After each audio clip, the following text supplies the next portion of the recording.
네, 안녕하십니까. 예, 요번 시간은 우리 그 3장의 텔레마케팅 관리 실무 1번부터 문제를 풀어보도록 하겠습니다.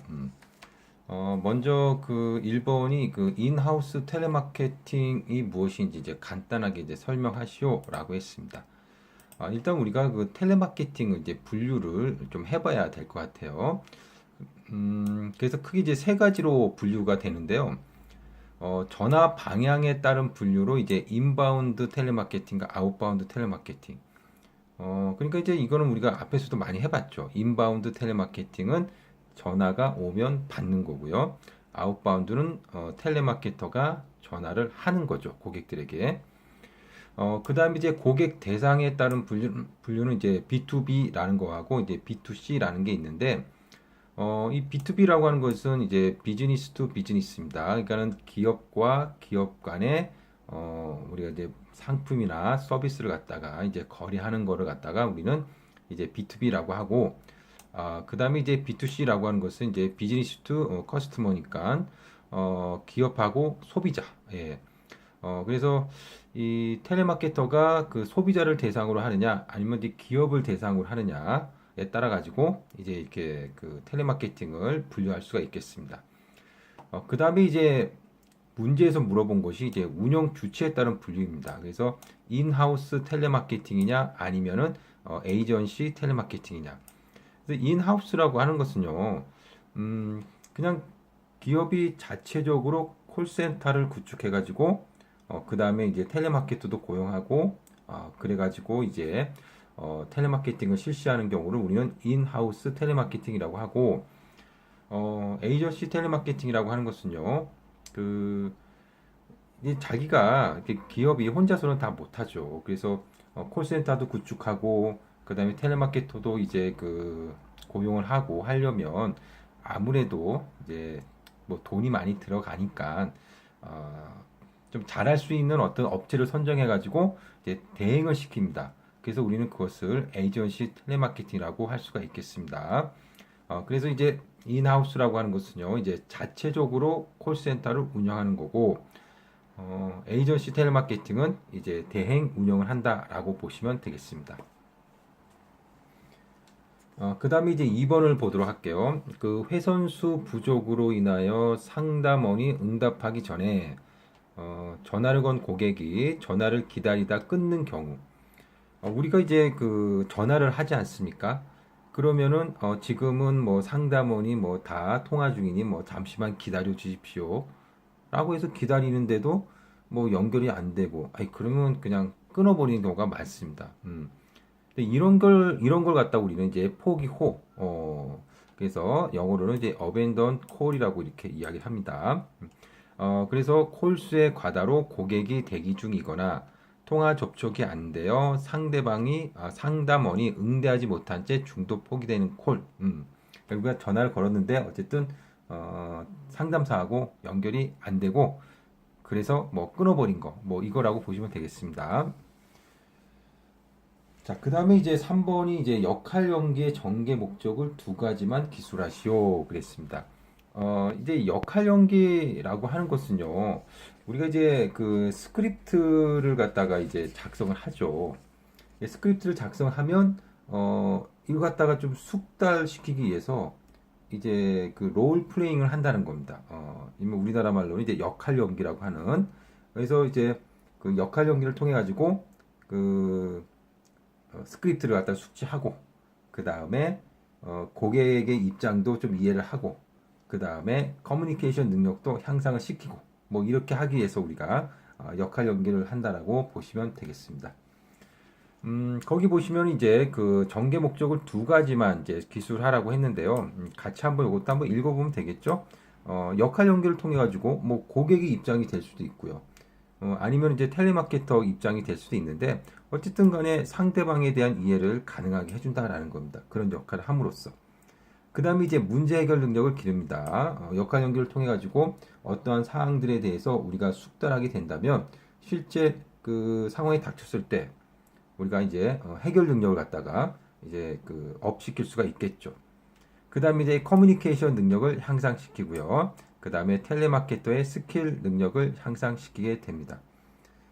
자, 이게 이제 롤 플레잉의 어떤 그 목적이다라고 보시면 되겠습니다. 자, 그 다음에 4번을 보도록 하겠습니다. 그 인입된 고객의 전화를 현재 시점에서 전화를 받고 있지 않은 그 상담원에게 순차적으로 자동 분배해 준 시스템.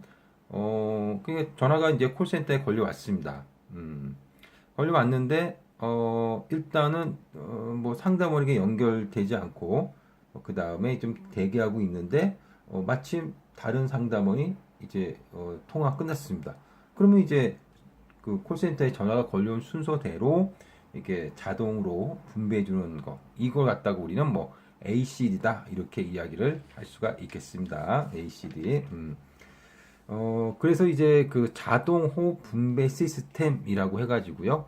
걸려오는 전화를 받고 있지 않고 대기하고 있는 텔레마케터에게 순차적으로 균등하게 배분하는 장치.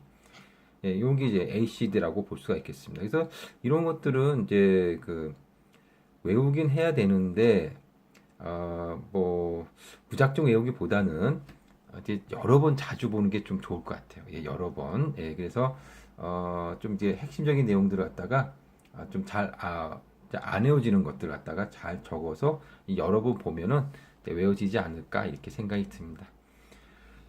자, 그 다음에 이제 5번을 보도록 하겠습니다. 그 텔레마케팅에서 이제 서비스 레벨의 의미를 쓰시오라고 했는데, 일단 여기 그 제가 작성한 것을 한번 보도록 할게요. 텔레마케팅 성과 분석을 위한 지표들이 있습니다. 예. 그래서 이 텔레마케팅을 우리가 이제 실시를 하는데, 과연 성과가 있느냐, 이것을 갖다가 우리가 좀 측정을 해야 되지 않겠습니까? 그래서 만약에 성과가 없는 걸로 나타난다면 뭔가 조금 수정하고 개선할 방향이 없는지를 또 우리가 또 살펴봐야 되지 않겠습니까? 자, 그래서 이 성과 분석을 위한 지표들은요, 크게 보면 이제 인바운드 상담원의 성과 관리 지표들이 있고 아웃바운드 상담원의 성과 관리 지표들이 있다라는 겁니다. 자, 그래서 인바운드 같은 경우는 이제 평균 통화 처리 시간, 평균 통화 시간, 그 다음에 아웃바운드는 콜 응답률, 그 다음에 시간당 통화 콜수, 시간당 성공 콜수 뭐 이런 것들이 있다라는 겁니다. 그 뒤에서 또 우리가 이런 부분에 대해서도 우리가 또 설명이 되어질 수 있습니다. 왜냐하면 이런 문제가 또 나오거든요. 뒤에 보면. 근데 이제 여기서 물어본 건 뭐냐면 이런 어떤 성과 분석을 지표들이 이제 이런 것들이 있는데 이런 것들 말고도 이제 서비스 레벨이라고 하는 것이 있다라는 겁니다. 자, 그러면 서비스 레벨이라고 한 건 뭐냐? 기준 목표 시간 내 응답한 콜의 비율이다라는 겁니다. 자, 그래서 이 기준 시간 내에 그 콜센터에 이게 그 전화가 이제 걸려오지 않겠습니까? 콜센터에게. 그러면 목표 시간 내에 콜센터에 들어온 전화를 갖다가 그 응답한 그런 어떤 비율. 그러니까 전화를 갖다가 기준 시간 내에 받을 수 있는 그런 어떤 비율이라고 볼 수가 있겠습니다. 자, 어쨌든 뭐 그 콜센터에게 이제 전화가 옵니다. 그러면 정해진 시간 내에 받아가지고 어떤 처리한 비율이다. 뭐 이렇게 보시면 되겠습니다. 이게 바로 이제 서비스 레벨이라고 보시면 되겠고, 그 다음에 이제 그 뭐 옆에서 보니까 콜 블렌딩이라고 하는 그런 어떤 단어도 나오네요. 요것도 뒤에 보면 이제 아마 설명이 아니 문제가 나와 있을 겁니다. 그래서 콜 블렌딩이란 상담사가 업무에 다른 업무도 진행하는 경우, 아웃바운드를 이제 주로 하는 사람이 인바운드 업무도 지원해 주는 경우입니다. 그래서 이제 전화가 많이 걸려와가지고 좀 바쁘다. 그러면 이제 아웃바운드를 갖다가 담당하고 있는 그 텔레마케터들도 이제 인바운드 업무를 갖다가 지원해 준다라는 겁니다. 그러니까 아웃바운드 업무 말고도 다른 인바운드 업무도 하게 되니까 이런 걸 우리는 콜 블렌딩이라고 할 수가 있겠습니다. 자, 그 다음에 6번을 보도록 할게요. 그 스마트란 무엇인지 간단하게 기술하시오. 그래서 이제 이 스마트라고 하는 것은요, 이게 5가지로 이제 되어 있습니다. 5가지로. 예, 여기 보시면, 예. 그래서 앞글자가 다 그 SMART로 이제 시작을 하는 거죠. 자, 그래서 그 이제 우리가 그 텔레마케터들이 이제 고용해가지고 기업들이 이제 콜센터를 운영하고 있지 않습니까? 자, 그러면 콜센터를 운영하고 있는데 과연 생산성이 어느 정도 되는지를 갖다가 우리가 좀 측정하고 싶다라는 겁니다. 자, 그런데 이런 어떤 그 생산성을 측정하는 지표들이 어떻게 해야 되냐면 바로 스마트 해야 된다라는 겁니다. 스마트 해야 된다. 그래서 스마트 해야 된다는 것은 뭐냐면 바로 옆에 있는 것처럼 해야 된다라는 거죠. 생산성을 측정하는 지표들을 갖다가 설정할 때 스마트하게 해야 된다. 첫 번째 S는 뭡니까? 이게 첫 번째 이제 스피시피크는 이제 구체적이어야 한다는 겁니다. 구체적인. 그 다음에 M은 measurable이니까 측정할 수 있다 이런 얘기고 A는 이제 attainable이니까 뭐 달성할 수 있다. 그 다음에 이제 리절트니까 어떤 결과물이 나와야 된다는 거죠. 우리가 이제 지표들을 갖다가 설정을 했는데 그냥 측정을 해가지고 생산성이 어떻구나 라는 어떤 결과물들이 나올 수 있는 지표들이어야 된다라는 겁니다. 그 다음에 이제 T는 이제 타임 바운드라고 해가지고 일정한 시간 내에 달성 여부를 확인할 수 있어야 된다라고 보시면 되겠습니다. 자, 그래서 이 스마트 성과목표 설정 항목은 우리가 이제 앞 글자만 따가지고 이제 SMART라고 하는데 일단은 뭐 이것도 이제 시험에 기출이 됐었죠. 예. 그럼 기출이 됐었다면 일단은 이제 그 영어 단어로 쓰는 것이 좀 좋겠죠. 근데 이제 문제는 이제 영어 단어로 쓰다가 그래서 스페시피크 하다가 그만 이게 예를 들어서 이제 여기까지만 쓰고 이제 C자를 쓰지 않았다라고 한다면 이게 좀 뭐라 그럴까? 뭐 맞춤법이 틀린 거다 이렇게 생각해가지고 틀리게 한다라고 볼 수가 있습니다.